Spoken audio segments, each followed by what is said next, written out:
There we go. I'll bring you on. Well, I'm very grateful.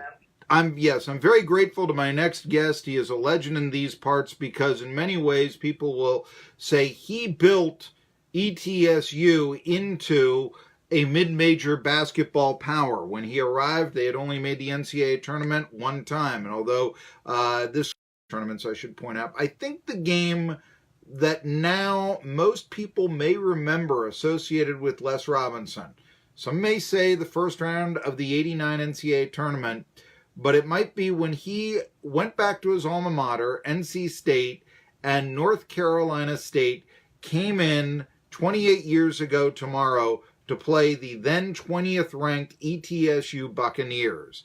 And a very thrilling seesaw battle. ETSU won 94-91, and that was a statement game that said ETSU had arrived. ACC, you were in the big time now, but this team that you had constructed had beaten you in front of 12,000 fans. Do you remember what you were feeling like after that basketball game?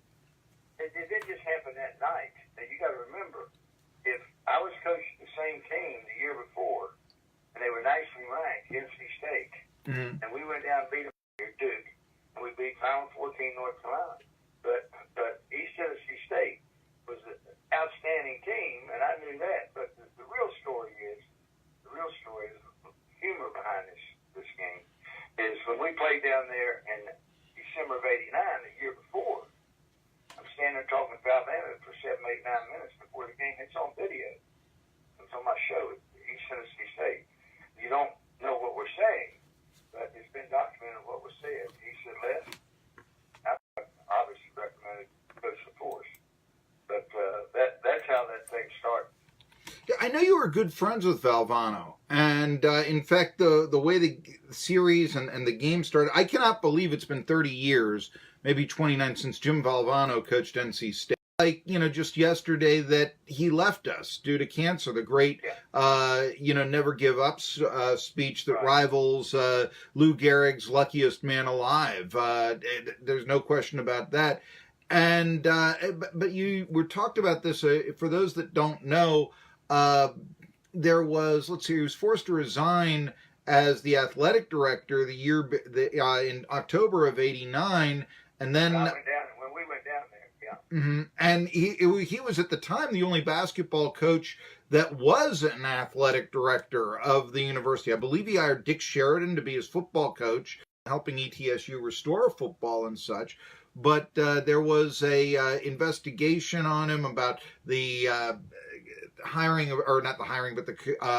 recruiting of Chris Watt, any wrongdoing there. But yeah, there was. Let me summarize. Sure. Going over every mistake Alabama made. Let me tell you what I told his face. He didn't do any of that. I said, you were sloppy. You should have had a drill sergeant back there watching what was going on. He wasn't doing any of that crap. Other people were. Testing, scoring, and asking grade changes, players selling shoes. I learned all this when I get there. Yeah. Him was off speaking, doing TV shows. He was a very bright guy. He was an honor student, graduate at Rutgers, and was a great guy. And I knew him well enough, the family well enough. Went in New York City Hall of Fame a few years later after he passed away, of course. Mm-hmm. And the family asked me to accept it on behalf of NC State. That's how close I was to it. And this was while I was still coaching basketball, but that was, a very, very interesting story and how he told me that night.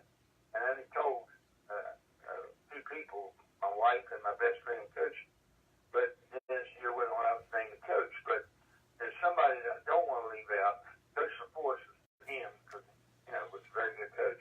But I hired a guy named Dave Hanners who was on the staff at Furman. And I didn't know him that well, but I knew he came from a great program. He was always a gentleman when we played Furman. The first time I ever met him. I interviewed people for a year, 2 years, 3 years. Mm-hmm. Meaning watching them, how they operate. I've watched him against Furman. We played Furman. He was always a gentleman to me. He was this. I knew he came from a great program, obviously, and one of the greatest coaches of all time, Dean Smith. So I hired him. He was one of the best recruiters I was ever around. And I have to give him, and Alan LaForce will too, the credit of recruiting all these guys. And to tell you how good he was, and I had some great other assistants. Richard Johnston was one of the best